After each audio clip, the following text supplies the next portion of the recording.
The next time someone tries to tell you that the government cannot or would not manipulate the weather, show them this video. The technology has been around for a very long time. My name is Ben Livingston. I'm the first person to ever seed a cloud with the intention to cause it to do military damage. I know I can say that, and I did it several times before the next person did it. We were doing quite a lot of testing work out over the test range at China Lake, California, where we dropped cloud seeding flares or silver iodide generators into clouds or just where we wanted to see what the reaction was. And it was there when I learned for sure that you could really change a cloud by the amount of silver iodide you put in it and where you put it. In 1969, we had all the latest state-of-the-art equipment in a number of airplanes, and we also had aircraft equipped with dispensing equipment to put silver iodide into a hurricane. The hypothesis for how to do this had been developed by Dr. Joanne Simpson, and her husband, Dr. Robert Simpson, was the director of Project Storm Fury for a number of years.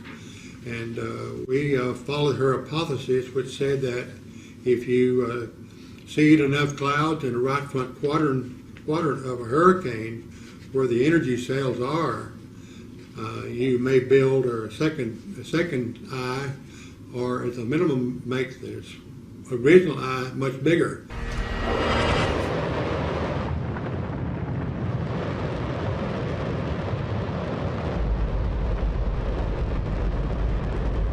It's raining! That's unbelievable! Oh, NASA's playing God. You know, they were talking about climate change yesterday, and now we're learning that scientists and researchers are looking at how to change the weather on purpose. That's right. Lasers now could one day manipulate rain and lightning. Another example is the array of technologies, often referred to collectively as geoengineering, that potentially could help reverse the warming effects of global climate change. One that has gained my personal attention is stratospheric aerosol injection, or SAI. A method of seeding the stratosphere with particles that can help reflect the sun's heat in much the same way that volcanic eruptions do. On the geopolitical side, the technology's potential to alter weather patterns and benefit certain regions of the world at the expense of other regions could trigger sharp opposition by some nations. Yet the general public has no idea the extent of weather modification that takes place not only by the United States government, but governments worldwide. Let us first define weather modification, which is, on a basic level, the act of intentionally manipulating or altering the weather. Historically, the most common form of weather modification has been cloud seeding, which can serve the purpose of increasing the water supply and presents in the form of rain or snow. On the flip side, a goal of weather modification could be prevention instead of production, preventing hurricanes or storms from happening. And you just wouldn't believe how long folks have been trying to influence the weather. That being said, we're going to fast forward past the rain dances and go straight to early instances documented in newspapers. In 1905, when San Diego was suffering from drought, the merchants of Los Angeles approached a professional rainmaker and offered him a $1,000 reward if he could make it rain 18 inches in 3 months in Southern California. The rainmaker took him up on the bet, and he concocted a secret mix of 23 chemicals in large evaporating tanks. And he built rain towers to bring on the downpour. Curiously enough, it rained when the rainmaker said it would, and in fact, he did such a good job that he caused flash floods, resulting in millions of dollars in damages. 100 years ago, there was a guy named Charles Mallory Hadfield. He was known as the moisture accelerator. He mixed chemicals in vats and he burned them to make rain. Back then it was called rainmaking or pluviculture. Now, he was contracted by the city of San Diego to make it rain. They told him they'd pay him $10,000 to do it, and he did it. The problem is he did $3.5 million worth of flooding damage, and unless he assumed liability for all of that, he never got paid. Around that time, folks who claimed they could influence weather were generally regarded as quacks, reserved mostly for circus sideshows. But somewhere along the way, someone identified weather modification as something more than entertainment, more than a good headline. Officially, cloud seeding as we know it was thought to have originated in 1946. when Vincent Schaefer was experimenting with dry ice and, quote, noticed that cloud condensation nuclei, the tiny particles around which water condensates, could be artificially produced to create rain and snow. Schaefer put his discovery to the test by seeding the clouds over the Berkshire Mountains in Massachusetts and successfully created precipitation. This is really the official start of the modern era of weather modification. Vincent Schaefer, Irving Langmuir, and Bernard Vonnegut. On the left there, you can see Vincent Schaefer, and on the right, you can see Vincent Schaefer breathing in a freezer. That is how cloud seeding was invented. You cannot make that up. So less than a year later, they tried to steer a hurricane with it. Project Cirrus was those three scientists you just saw were from General Electric. They got with the Weather Bureau and they went out and seeded a tropical storm, which then turned into a hurricane, which changed colors, 120-degree turn, slammed into Savannah, and doing $3 million worth of damage. Now, they modify the weather, so also started modifying space. Now, they don't like the ionosphere because it's unpredictable, and unpredictable is not cool for operations, so why don't we create an artificial ionosphere by putting 480 million needles in space? Some of them are still up there, the rest are in the North Pole in the ice. NOAA then had Project Storm Fury, where they did more cloud seeding experiments on hurricanes. NOAA swore they would never do it again after this. In 1963, they started plasma seeding. And I like to call it plasma seeding because it's similar to cloud seeding. It's just done in space. They call that space weather modification. And so they had to come up with a better way to engineer a mousetrap, so they started using sounding rockets and creating artificial ion clouds in space. These ion clouds are made of barium and strontium. Now, this is something that's usually attributed to chemtrails, and that's because people don't know the 60-year history of dumping barium and strontium in space. The reason they do this, the ionosphere is invisible. You need a tracer element to see it. So they dump chemicals up there, they heat them with microwaves, and they can see it. Cloud seeding is now big business. You can see right there, countries are spending millions to control the weather. Here's why.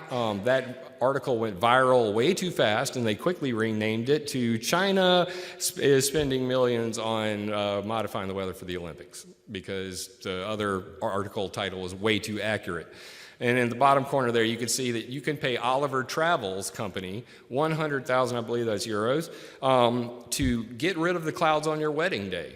So weather modification is so common now. Eventually, it was discovered that weather could be used as a weapon against the enemy. And here we arrive at Operation Popeye. Operation Popeye was a highly classified weather modification program that took place between 1967 and 1972.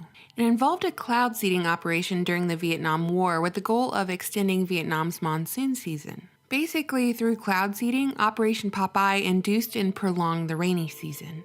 Pilots would fly over Vietnam towards an active storm cell toting a canister of silver or lead iodide, which were, at the time, considered the two primary sources of water condensation nuclei. Or, to simply put it, the two chemicals you needed to cloud seed and make it rain.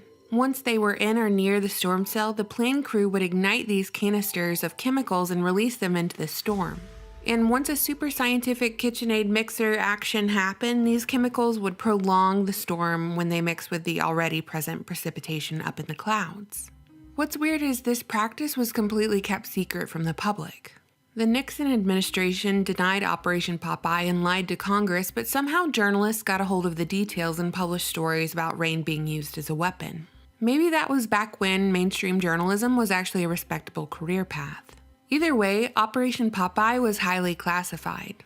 Even though taxpayer money was thrown at these efforts to the tune of $3.6 million a year, which would amount to over $20 million a year in today's money. And even though Operation Popeye has since been declassified, its success as a weapon of war has been downplayed, with its effectiveness being dubbed unverifiable. My main contribution at Corona was to write a plan for weather modification control for the whole world at any given time. We could send a number of airplanes with the materials and dispensing equipment we had, and probably control the weather all the way around Clouds. the world. You take a cloud that Mother Nature or God has provided, and you alter that cloud. Well, the reason the cloud doesn't expand on its own in most cases is the fact that there's a lot of moisture, but there's no nuclei. There's nothing for the moisture to stick to. So when you provide the silver iodide nuclei, it causes the water to coalesce to that nuclei, and when it does, it releases heat, which means everything starts to rise. If you produce enough nuclei at the right places in a cloud, there's essentially no limit to how fast and how far it'll grow, because it just keeps releasing heat as it goes up, and of course the heat keeps trying to rise. Well, the Joint Chiefs of Staff had been wishing for quite some time, in terms of years, that they had some way of slowing the trucks down in Vietnam. Our mission was to make it rain during the dry season. On that particular day, the clouds were very small. There just weren't any real big thunderstorms or anything like that. But I picked a cloud that was sitting out essentially by itself with a number of small clouds. I'm talking about clouds whose tops were somewhere near the freezing level, but not high enough to really grow. And I nurtured one of those clouds until it finally got it in well past the freezing level, and then the cloud developed a lot of convective activity, and it started sucking clouds into it, just building up and building up. And I took a series of pictures what I called for 41 minutes. By the end of 41 minutes, we had flown up to over 65,000 feet, and we still couldn't reach the top of the cloud. So we knew we had a barn burner there. And by the next morning, we had washed out everything in the world and did a lot of damage to people and all that sort of thing. But it was a real success as far as blocking the roads off. For something whose effectiveness was dubbed unverifiable, there certainly was a lot of fallout for using weather warfare for hostile purposes. In 1978, a new treaty went into effect under the Environmental Modification Convention, prohibiting the military or other hostile use of environmental modification techniques as they were found to have widespread, long-lasting, or severe effects. Basically, this convention banned weather warfare like what we saw in Vietnam, but it didn't ban the actual practice of playing God and manipulating the weather for other purposes. In fact, right now, as you're watching this, someone somewhere is probably seeding a cloud. The composition of a hurricane may have dozens of energy cells in it, and they're like the pistons in an engine. They just chug, chug, chug. They get stronger and stronger and stronger because they feed off the warm air below them. And they eventually turn into this thing they call a hurricane with all these energy cells in it. We know where those energy cells are. We know what makes them tick. We have the materials, if you will, to alter those energy cells and decrease the maximum surface winds in a hurricane. On August 18th in 1969, Hurricane Debbie was seeded 5 times at 2-hour intervals, and the maximum wind speeds had decreased by 115 to 80 miles per hour. That's a pretty remarkable reduction of more than 45% in damage reduction potential. The storm was left alone on the 19th, and on the 20th went back and seeded that cloud the second time and decreased the winds again to just under 100 miles per hour, or about 24% more damage reduction potential. There is so much damage done that the construction industry in general all over the United States benefits because the cost of material goes up. So the insurance company may or may not gain from having these damage reductions take place. As far as the energy industry is concerned, we all know that they get their money back almost immediately by increasing the price of their product. And it's not unheard of to believe that the actions performed by FEMA or the government is not a surefire way to buy votes. So there may not be any political or economic motivation on the government or some major industry's part to reduce the damages of hurricanes. Control for many purposes. And Indonesia, for instance, Canada, Turkey, Greece, Russia, they're all using weather control to their benefit, and we aren't. Well, for several years, the Russians have had weather control product as one of their national goals. They're using weather control primarily to protect the large sites, or the sites where large numbers of people are congregating for celebration. So, such as in Moscow or Stalingrad, when they have these big events there, or parades, so forth. But the practice of geoengineering has fallen under heavy criticism in recent years, with the argument being that it's not really about helping the environment, it's about control. Control of people and control of money, because if you control the weather, guess what? You control the food supply. If you can create flood or drought, you can create feast or famine. If this technology falls into the wrong hands, do you think the goal could be having everyone begging and groveling on their knees for relief from the very individuals who created the problem in the first place? Furthermore, there's growing concern over the chemicals being sprayed into the clouds and their long-lasting effects on the human body, animals, and the earth, as those chemicals get absorbed into the ground, our drinking water, and our skin. Finally, what are the ramifications for playing God? What happens when you mess with nature in this way? How does this practice affect our overall climate, and does it destabilize our weather systems? And when climate change is such a hot topic, why does the government's use of weather manipulation never seem to make it into the conversation? Instead, the goals of Agenda 21 and Agenda 2030 are implemented across the populace to fight climate change. And these solutions have somehow manifested as population control, living in pods, eating bugs, elimination of private property, and everyone living in smart cities. But no, they never seem to mention how much the government and private corporations mess with the weather. Really, if you simmer down every argument that makes it to the mainstream that climate change pushers are begging for, it boils down to one thing. They're begging for more government intervention. I mean, how much power does your government actually need over you? And can they use weather to punish you if you don't obey? I suppose in a hypothetical nightmare hellscape, they could send a hurricane your way if your particular state or territory falls out of line.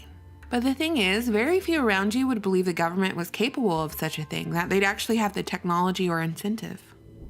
What's strange is to know all of this and then watch the news do a piece on cloud seeding like it's some kind of new phenomenon in technology.